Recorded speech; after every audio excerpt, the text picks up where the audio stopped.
자, 여러분 안녕하세요. 어니스트와 주식 비드업의 머니버디입니다. 어니스트입니다. 자, 벌써 10월 중순이 지나가고 있어요. 그래서 이제 조금만 있으면은 11월, 12월. 그래서 2022년이 이제 저물어가는 시점입니다. 이제 2022년 하반기죠. 마지막 4분기. 이 시점에서 저희가 요 얘기를 한번 해볼게요.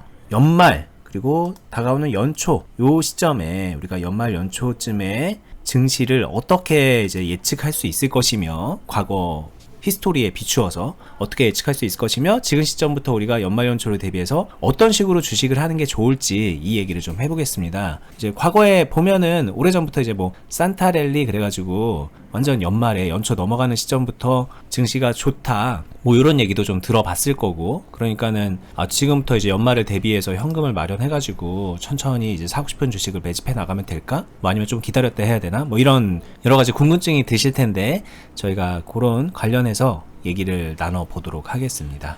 네, 실제로 산타랠리라는 말이 이제 미국 시장에서 산타 할아버지가 선물처럼 가지고 오는 장세라고 해가지고 좀 좋은 상승장, 강한 상승 랠리의 시장을 이야기하면서 연말 랠리다, 산타 랠리다 이런 이야기들이 오가곤 했었는데, 국내 증시에도 분명히 그런 효과가 있었던 때가 있긴 있었던 것 같습니다. 근데 어느 순간 저는 국내 증시에서는 산타랠리에 대한 기대감이 크지는 않다. 그리고 우스갯소리로 몇 년 전부터는 산타 할아버지 코로나 걸리셔가지고 안 온다 이런 우스갯소리도 나오곤 하는데, 그만큼 연말 랠리에 대한 기대감이 많이 빠져있는 상태인 건 맞는 것 같아요.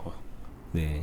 지금 여기 보고 계신 게 코스피 월봉 차트입니다. 그래서 보시면 딱 구분되어 있는 요때 있죠. 요 앞뒤가 12월 1월인데 뭐 그냥 이것만 봐도 12월에 어땠고 1월에 어땠고 이런 거 보면은, 여기 보면 1월에도 이만큼 뭐 장대 음봉 생겼고 뭐 여기도 뭐 그냥 그저 그렇고, 이때는 이제 코로나 한창 상승기쯤이니까는 뭐 그러려니 하는 거고 뭐 별 특별한 건 없어 보입니다. 이렇게만 보면은. 근데 계속 보면 또 별 그렇게 특별한 거 없어 보이는데 뭐가 그렇게 좋았다고 하는 걸까라고 하면은 그때 그날의 분위기가 뭐 조금 다른 그런 게 있었겠죠, 과거에. 그 전에 상대적으로 이럴 때들은 월봉으로 보면 별거 없을지 몰라도 말씀하신 것처럼 그때 파동들이 좀 있었어요. 죽어있던 종목들이 막 좀 팔딱팔딱 거린다던가 막 그런 흐름들이 있었던 거죠. 그렇죠. 그런 부분들이 있었기 때문에 체감적으로 어찌됐든 투자자, 진짜로 시장에 참여한 투자자들이 느끼는 체감적인 지수가 괜찮았다 이런 거고, 요 무렵 때부터는 뭐 그닥이라는 생각이 듭니다. 이때도 뭐 캔들로 보게 되면 상승 추세를 이어가고 있는 것 같은데 그닥이라고 생각이 들어요. 오히려 여기 흐름에 비하면 죽은 거니까, 이 앞에 흐름에 비하면. 네. 근데 이제 이렇게 그냥 과거 히스토리 차트만 놓고 그냥 과거의 연말 연초가 어땠다 이렇게 얘기하는 것도 뭐 의미가 있겠지만, 우리가 지금 따져봐야 되는 거는 사실 국내외적인 증시의 상황 그리고 앞으로의 흐름과 예측 이런 거를 좀 생각해 볼 필요도 있을 것 같거든요.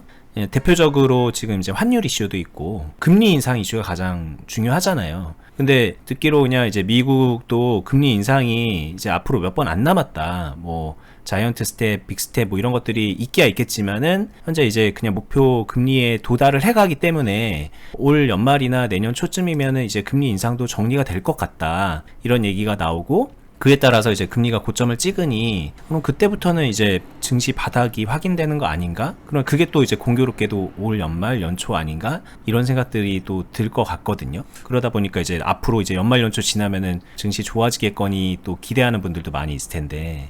네, 일리 있는 말인데 그게 이제 현실적으로 적용하는 과정에서 초보자분들하고 이제 좀 그래도 시장을 많이 경험한 경험치가 많은 사람들하고의 차이는 어쩔 수 없이 괴리감은 존재하는 것 같습니다. 이야기를 드리면은 지금 시점에서 개인 투자자분들 가장 머릿속에 많이 맴도는 생각들이 금리 인상, 금리에 따른 환율, 그리고 조금 더 생각하는 사람들은 러시아 우크라이나 전쟁의 장기화, 그에 따른 원자재 또는 모든 그런 물가 상승의 원인이 되는 기본적인 원자재 값의 상승, 뭐 이게 다 연결되어 있는 거잖아요, 사실.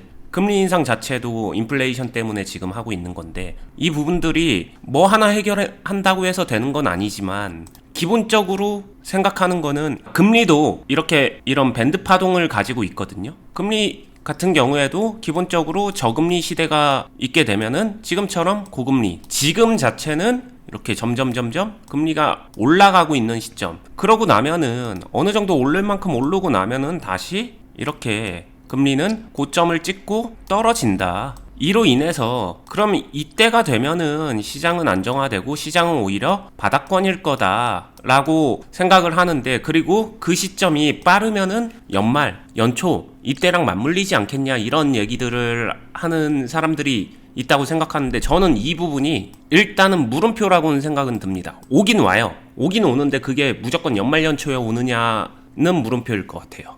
그러니까 이제 아직 금리가 다 고점을 찍은 건 아니지만 주가는 선행하니까 뭐 3개월에서 6개월 선행하니까 이미 바닥이다 이렇게 해석하는 분도 있고, 아니다 뭐 그렇다고 해서 금리가 이제 고점 찍는다고 해서 바로 또 금리가 또 떨어질 것도 아니고 그게 유지하는 기간도 있을 테니까는 바닥은 아직 뭐 멀었다 이렇게 얘기하는 거, 뭐 그 해석에 따라서 어떻게 생각하느냐에 따라서 뭐 각자 말하기 나름이니까 그게. 네. 그걸 누구 걸 믿냐 이런 문제잖아요. 말씀하신 것처럼 누구 걸 믿냐인 건데, 사실 현실에선 누구 걸 믿을 필요가 있을까요? 그 해석 자체를 굳이 그 해석에 빗대서 모든 투자를 할 필요는 없다. 현실 투자에서는 그래서 어떡할 건데, 당장 중요한 거는 시청자분들 같은 경우는 그래서 당신은 지금 투자를 어떤 방향으로 어떻게 할 것입니까? 이거거든요. 여기에 대해서는 의외로 심플해져요. 이 해석이 뭐가 맞고 틀리고랑 상관없이 제 기준에서는 가장 중요한 거는 리밸런싱과 빌드업을 해주는 게 현재 시점에서는 가장 좋다라고 생각을 합니다. 연말 연초까지 이어서. 그러니까 이게 이제 언제 주식이 바닥을 찍냐, 올해 말이냐, 내년 상반기냐, 내년 하반기냐, 누구 거를 믿어가지고 맞추는 사람은 잘 되고 그걸 틀리는 사람은 주식이 망하고 이런 문제가 아니고,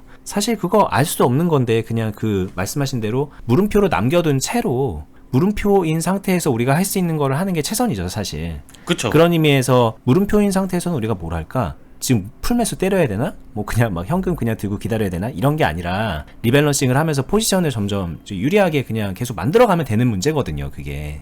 맞아요. 그게 이렇게 되게 되면은 어떤 해석이 정확하게 맞는 거야, 이거를 맞출 필요가 없거든요. 항상 제가 말하는 매매를 맞춰야지만 수익을 낼 수 있다라고 생각하지 말아라. 그 관점에서 벗어나라. 그냥 인정하고 해야 될 거를 해주면서 수익을 만들어가는 매매를 해야 된다. 이거랑도 일맥상통한다고 생각을 합니다. 저희 클럽에서도 되게 많이 강조하는 관점 중에 하나인데, 그래서 연말이 바닥이야? 연초가 바닥이야? 연말에 시장이 오른데? 연초에 시장이 오른데? 금리 인상 연말 연초가 고점이래? 그러면은 우리 주식시장 선행되니까 그때가 바닥이 맞는 거야? 이거를 막 맞추려고 하고 그거를 미리 성견지명을 가지고 알아서 거기에 맞는 포지션을 취하려고 하는데, 그거 설령 안다고 하더라도 거기에 맞는 포지션이 실제 투자에서 행동적으로 들어가게 되면은 어떤 포지션을 취할 수 있나요? 여기가 남거든요. 여기 바닥이면은 몰빵할 거야? 그거 말고는 없잖아요. 기다릴 거야, 몰빵할 거야, 뭐 언제 몰빵할 거야, 이거밖에 없는 거기 때문에 사실 그렇게 되면. 그쵸. 그게 결국에는 자신의 경우의 수를, 선택권을 좁혀나가고 오히려 자신을 더 불리하게 옥죄는 건데, 그 길에서 자꾸 그거를 맞추려고 하니까 점점 더 어려워지는 게 아닌가, 이런 생각을 하게 됩니다. 이제 어렵게 얘기할 거 없는 것 같습니다. 오늘 주제는 뭐 저나 어니스트님이나 그리고 저희가 하고 있는 클럽에 계신 수많은 회원분들을 데리고 어니스트님이 투자를 이제 가이드해드리고 함께 하고 있는데, 그 클럽에서 어떻게 하고 있었는지 그동안, 그리고 현재 이제 연말이 다가왔고 이제 조금 있으면 연초고 뭐 이렇게 흘러가는 와중에 어떻게 할 건지 뭘 할 건지 그 얘기를 좀 해보면 될 것 같은데, 뭐 그냥 간단한 얘기 같아요. 지금까지 말씀드렸던 대로 언제가 바닥이야, 지금이 고점이야, 저점이야, 뭐 막 그런 거를 가지고 계속 맞추려고 했던 분들이 연초부터 해서 이런 식으로 흘러오는 지금에 이르기까지 주식이 어떻게 됐을까? 그냥 마냥 현금 들고서 언제 들어가야 되나 계속 전전긍긍 하고 있거나, 아니면 물린 주식 가지고서 언제 반등돼 라고 하면서 또 마찬가지로 전전긍긍 하고 있거나, 그런 모습 아닐까라고 한다면은 뭐 저희 클럽이나 저나 어니스티님 같은 경우에는 이런 흐름에서 보유하고 있는 주식 리밸런싱 하고 포지션 가다듬어 가고, 그러면서 점점 유리한 포지션 만들어 가거나,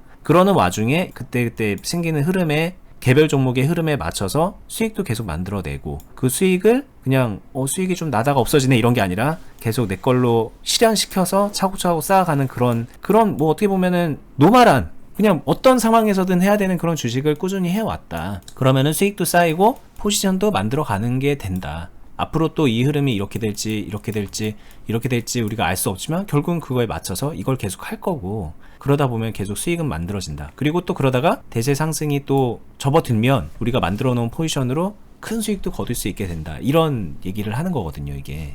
맞아요. 진짜로 이게 결국에는 연말 기점으로 바로 오른데, 아니면 조금 늘어졌다가 오른데, 아니면은 늘어지는 게 좀 길어진데, 아니면 오르지 못하고 하락한데, 아니면은 더 많이 하락했다가 나중에 반등된데, 이런 여러 가지 경우의 수에서 그냥 되게 심플하게 답변을 드리게 되면은 이거 뭐 어떻게 갈지 뭐하러 맞추냐, 그냥 다 잡으면 되는 거잖아. 그러니까 어떻게 보면 되게 명확하고 명백한 팩트가 아닐까라고 생각이 들고요. 그러면 이걸 어떻게 다 잡는 건데 라고 하게 되면은 한번 이렇게 생각해 보세요.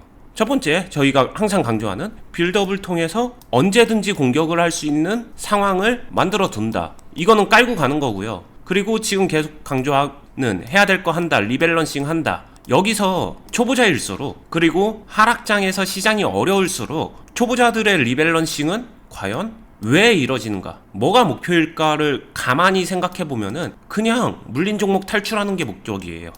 일단 평단 낮추기, 지금 막 그런 식이죠. 네, 저희가 컨텐츠 안에서도 물린 종목 탈출하기 이런 주제로도 이야기를 많이 했어요. 근데 저한테서 리밸런싱은 물린 종목의 탈출? 당연히 맞죠. 좋아지면 탈출되는 거니까. 근데 진짜 궁극적인 목적은 탈출이 목적인 게 아니라 이 A라는 종목을 리밸런싱을 해가지고 불리한 상황을 유리하게 만들어서 궁극적으로는 이런 상황 흐름을 같이 태워서 수익을 만들기 위해서 한다는 거죠. 물론 이거는 그 전제 조건이 애시당초 종목 선정이라든가 이 리밸런싱 과정에서 균형 포지션 이런 것들 다 잡을 줄 아는 실력도 동반돼야 되는 그런 전제 조건이 필요합니다. 그렇기 때문에 그것까지 잘하려고 하게 되면은 초보자분들이 생각할 때 조금 어려울 순 있는데, 근데 어려운 거지 못하는 건 아니잖아요. 되는 거잖아요. 근데 초보자분들일수록 이 리밸런싱을 결국에는 조금 난해하고 하더라도 경험치 쌓아서 수익으로 전환시켜서 궁극적으로 기회를 만드는데 이용하는 게 아니라 그냥 어떻게든 빨리 탈출하고 싶어서의 용도로 리밸런싱을 이용하다 보니까 이 리밸런싱 자체에 대한 행위 또 좀 이상한 것 같아요. 탈출이 목적이다 보니까 리밸런싱의 템포라든가 하는 행동의 당위성이라든가 이런 게 다 디테일 차이가 많이 발생할 수밖에 없는 것 같습니다. 하락장에선 더 심한 것 같아요, 그게. 그렇죠. 그러니까 지금 이게 되게 중요한 말씀하신 것 같은 게, 지금 뭘 하죠? 뭐 연말 연초에 뭐 하죠? 그거에 대한 답변으로 어니스님이 아까 초반에 리밸런싱 할 때다 이렇게 말씀하셨잖아요. 그럼 그걸 들은 많은 사람들이 물린 주식 탈출시켜야 되는 거구나. 그쵸. 되게 보수적인 관점으로 주식을 하라는 얘기구나, 그냥 이렇게 얘기하는데 그게 아닌 겁니다. 그냥 이 리밸런싱의 행동 자체가, 리밸런싱은 보수적인 거고 여기에 몰빵 때리는 거는 공격적인 거고 이런 게 아니라는 거죠. 그냥 그 1년에 우리가 해야 될 거를 그냥 최선을 다해서 한다라는 그 개념인데, 사실 따지고 보면 가장 억울한, 저는 솔직히 제가 이제 유튜브 하면서 저도 나름대로의 제 입장에서의 억울함이 있을 거잖아요. 그 방금 말씀하신 것 같아요. 저는 보수적으로 하라고 말하는 게 아닌데 제 얘기를 이제 자의적으로 해석하실 때는 다들 그냥 보수적으로 하라나 보다, 어니스트는 연말 연초 시장 안 좋다라고 생각하나 보다 오해하기 좋은 것 같아요. 뭐 경우에 따라서는 그런 얘기를 들은 분들이, 어떤 분들은 그렇게 해서 되겠어요? 뭐 이러면서 공격적으로 해야죠 막 이러면서 오히려 막 더 의견을 강하게 주기도 하고, 그러는 걸 보면은 참 그건 아닌데? 이런 생각도 많이 드는 거잖아요, 저 입장에선. 그쵸. 제 기준에선 저는 굉장히 공격적인 매매를, 개인 성향에서는 그런 사람이기도 하고, 그 다음에 두 번째, 여기서 하는 얘기도 본질은 뭘까 한번 생각해 보세요. 본질은 리밸런싱 왜 하라고 하는 걸까? 그거 그냥 거두절미하고 쉽게 얘기하게 되면 리밸런싱 하는 이유는 공격하기 위해서입니다 라고 말하고 있는 거예요. 공격을 이어가는 것이고, 그리고 아까 이제 수익 내기 위해서죠 라고 하셨는데, 이렇게 해서 여기서 수익 내야죠 라고 하는 게, 그 수익도 그냥 찔끔 이런 게 아니라 우리가 낼 수 있는 최대한의 수익을 낸다라는 개념이거든요. 그러기 위해서 지금도 리밸런싱을 하는 거고, 기회를 잡기 위해서 계속 포지션을 유지하는 건데. 그쵸. 기회가 오면은 정확한 역습을 해서 골로 만들어야 되는 건데, 그렇다고 그냥 공격 축구를 한다라고 해서 골대 다 비우고서 그냥 앞으로만 나가 있는다고 그게 효과적인 공격 축구는 아니잖아요. 무조건 지는 게임이죠, 그거는. 전원 공격만 하고 있으면. 매매를 그렇게 하면 안 된다. 막을 거 막으면서 그럼에도 항상 공격해서 수익을 낼 수 있는 그 상황을 만들어야 되고, 결국에는 초보자분들이 가장 어려워하는 영역이 리밸런싱을 하면서 공격으로 이어가는 이 이음새를 연결하는 게 어려운 거는 알아요. 아는 이유는 이거를 한다는 게 말 그대로 주식을 잘한다는 얘기고, 이 얘기가 주식을 잘하기 위해서 경험치가 많이 필요하다는 얘기고, 그러기 위해선 좀 배워야 되고 올바른 경험치 쌓아야 되고, 막 그 항상 강조하고 반복하는 얘기들이 다시 반복될 수밖에 없는 거거든요. 왜냐? 결국에는 자신이 그거를 판단할 줄 알아야 되고 해내야 되니까, 디테일하게. 그래서 이 부분을 가장 중요한 것 같다 계속 얘기를 하는 거죠. 그냥 이 주식이라는 거를 어떻게 해야 잘하는 걸까, 이런 부분에 있어서 많은 오해가 있거든요. 근데 그 대표적인 게 오늘 좀 어느 정도 얘기가 나온 것 같기도 해요. 좀 다른 측면에서 얘기를 해보면은, 많은 분들이 지금 대외적인 상황이 매수할 만한 상황인가? 뭐 금리가 더 올라간다고 하는데 지금 사는 게 좋을까? 더 기다렸다 사는 게 좋을까? 뭐 추가 매수는 지금 하는 게 좋을까? 지금은 이미 많이 올랐으니까는 이게 또 떨어지는 게 좋을까? 뭐 이런 여러 가지 뭔가를 예측하거나 현재의 그 여러 가지 대내외적인 그런 데이터들을 기반으로 해서 최선의 그냥 답을 여기다 적용시키려고 하는 그런 느낌인 것 같아요. 그걸 잘하는 사람은 주식을 잘하는 사람이고, 그걸 모르거나 어떻게 할지 모르는 사람은, 틀리는 사람은 주식을 못하는 사람이 되는 것처럼 그렇게 여겨지는데, 뭐 어느 정도 맞아요. 그냥 여러 가지 종합적인 데이터들을 보고서 올바른 판단을 해야 되는 건 맞으니까. 근데 그런 거 다 떠나가지고 내가 이 주식을 가지고 있다고 치면 이런 흐름에서 뭔가를 예측해서 이건 더 올라갈 거야 라는 걸 여기 미리 하는 게 아니라, 이런 흐름이 이어지는 와중에 그냥 맞는 선택만 해서 여기다가 적용만 시켜주면 되는 거거든요. 대외적인 뭔가를 가지고서 금리가 아직은 인상기니까 뭐 어쩌고저쩌고 이런 게 아니라, 뭐 이 흐름 안에서, 그러니까 그게 이제 어니스님이 계속 말씀하시는 수급과 파동을 이용한 매매인데, 그 수급과 파동을 보면서 그냥 판단을 하면서 적정하게 균형을 맞춰 가다 보면은, 그냥 어떻게 보면은 대외적인 그런 예측이나 이런 거 없이도 올바른 포지션을 잡아갈 수 있게 되는 거죠. 그러면서 수익 날 때 제대로 낼 수 있게 되는 거고, 뭔가 좀 모아가야 될 때는 제대로 모을 수 있게 되는 거고. 근데 그게 또 여러 가지 그런 데이터들, 뉴스들, 이런 것들을 우리가 보면서 사니까 그런 것들과 맞물려서 또 시너지가 나는 거고, 이런 느낌인데, 많은 분들이 연말에 연초에 어떻게 해야 되는 거죠? 라고 해서 그거를 미리 알고 뭔가를 미리 해야 되는 것처럼 생각을 하니까 주식이 제대로 안 굴러가는 거 아닌가.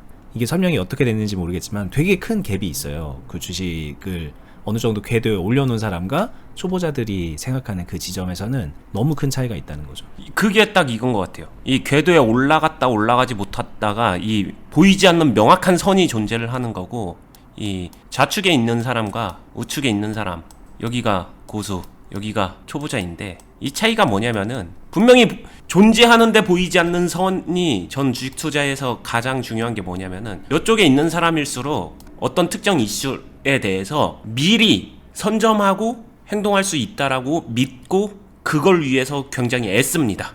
그래서 정보를 조금이라도 빠르게 받는 거에 대해서 중요하다라고 생각하고, 어떤 경제적 이슈 요소 하나를 조합해서 이거를 방정식화해서 어떻게 적용하게 되면은 남들이 알지 못하는 고급 정보를 나 혼자 미리 선점해서 미리 예측해서 한 발 빠르게 투자 행동으로 옮겨서 그게 수익으로 날 수 있다라고 생각을 해요.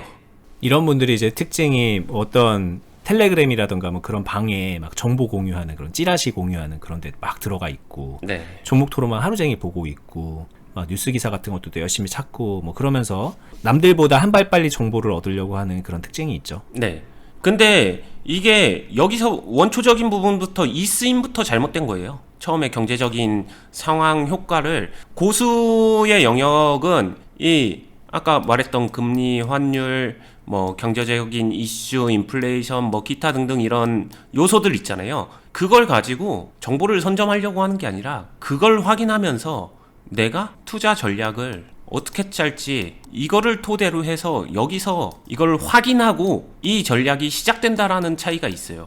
이 초보자랑은 완전히 달라요. 이거는 프로들 같은 경우에도 증권사에서 리서치팀 있고서 실제로 이런 거 실물조사까지도 먼저 현장에 나가서 하는 사람들이 정보의 속도는 훨씬 더 빠르겠죠. 개인들보다. 뉴스에 기사 나오는 것보다 그 사람들이 빠릅니다. 근데 그걸 가지고 정보를 선점해서 미리 포지션을 정하냐? 아니에요. 정보를 먼저 선점을 해가지고 그걸 토대로 투자 전략을 확인하고 세우는 거지, 절대로 이걸 가지고 무언가를 직접적인 매도 이거를 선점하려고 가지 않는다는 거예요. 이 차이가 정말 어마어마한 차이인데, 그러니까 이게 뭔가 정보가 있었을 때 이제 초보자분들은 그렇게 생각하거든요. 좋은 정보 그러면은 좋았어 선점했으니까는 몰빵 막 이런 식인데 일단 거기부터가 아니잖아요. 그쵸. 근데 그 정보를 선점했으니까 그걸 계속 확인하면서 포지션을 잡아가는 겁니다. 전략을 수행하는 거죠. 예, 기간을 두고서 시간을 두고서. 그쵸. 근데 많은 분들이 전략을 수행한다는 개념 자체가 없기 때문에 좋았어 그냥 몰빵 그다음부터 기다려 뭐 이런 식이잖아요 이게.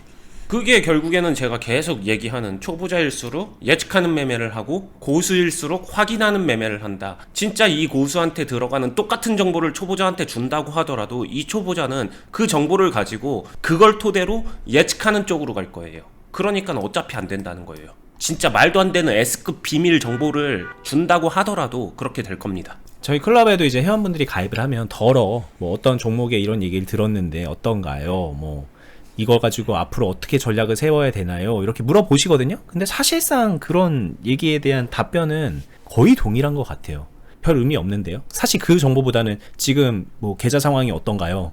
지금 그 종목의 비중이 어느 정도인가요? 이걸 먼저 물어보게 되지. 그렇게 좋은 정보가 있으니까 거기에 먼저 미리 매수를 때려놓으세요. 뭐 그런 솔루션을 저희가 주질 않잖아요. 일단 그런 식의 메커니즘이 아니라는 거죠. 주식 투자라는 게. 그쵸. 그래서 그 관점을 바꿔가는 과정이 좀 필요해요. 클럽에 오신 분들도 처음에는 여기 초보자 관점에서 되게 많은 것들을 궁금해 하시는데 몇 번 이제 주고받고 하다 보면 점점 이렇게 넘어오는 게 보입니다. 넘어오면은 그다음부터는 여기서부터 더 풍성하게 이런 뭐 여러 가지 자료와 본인의 포지션과 이런 걸 가지고서 더 디테일한 피드백을 받아갈 수 있게 되는 거죠.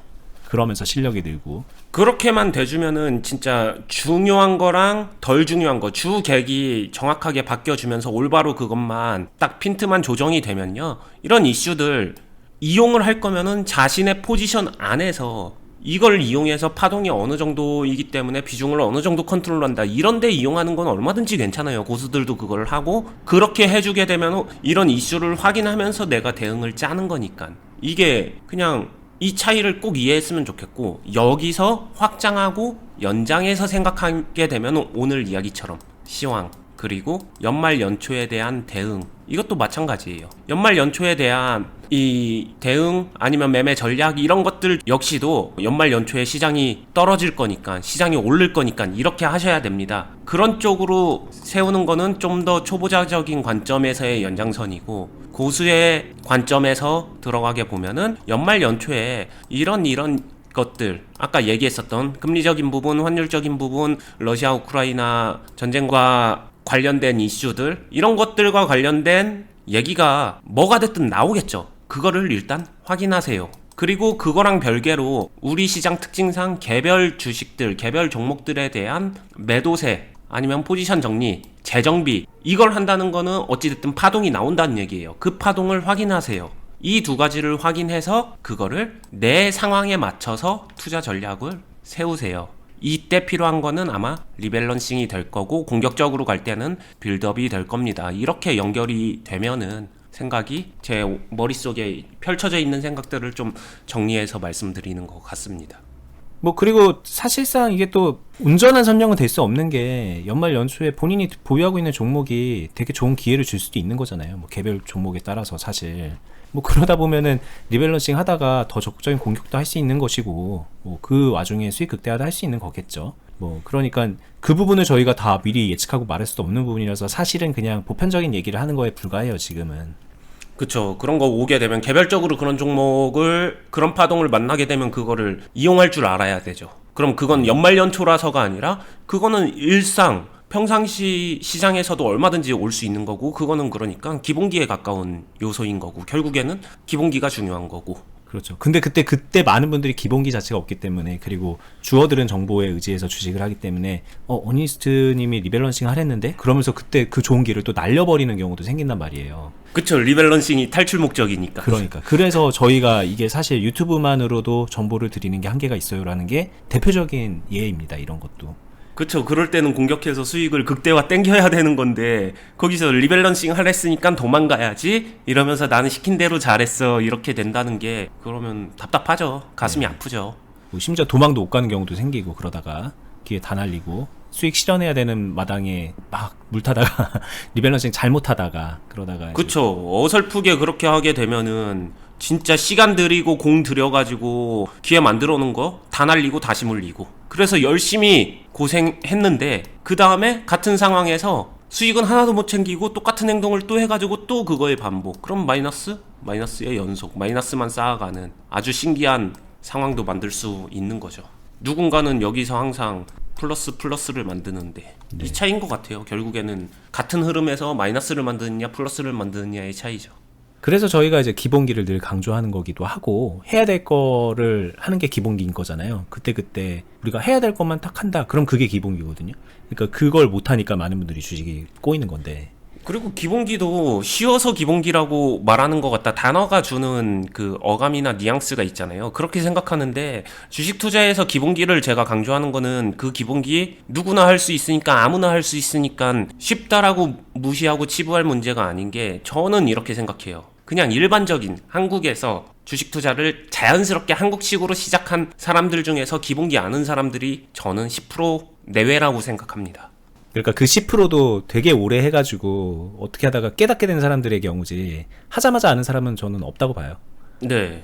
그러면은 10%밖에 할 줄 모르는 이거는 원론적으로 기본기라 표현하기 때문에 기본기인 거지. 어찌 보면 여러분들이 찾고 있는 비급, 비기, 필살기 이런 거에 가까운 걸 수도 있어요. 핵심을 말해주세요. 그런데 그게 핵심이에요. 다른 게 아니죠. 그게 핵심입니다. 그쵸. 결국엔 기본기가 모든 상황에 적용되는데. 네, 그러니까 기본기, 다른 말로 하면 기초인데, 기초라는 거를 되게 초급적인 걸로 해석을 한단 말이에요. 그래서 쉬운 거, 안 해도 되는 거, 그게 아니라 여러 번 말씀드렸지만 없으면 안 돼서 기초입니다. 뭐 건물 지을 때 기초공사 안 하고 건물 지을 수 있나요? 안 되는 거잖아요. 그런 것처럼 반드시 있어야 되는 거기 때문에 기초고 필수 요소라는 거고, 그 말은 여러분들이 생각하는 그런 필살기, 노하우, 핵심, 뭐 이런 다른 말로 치환될 수 있는 되게 중요한 요소라는 거죠.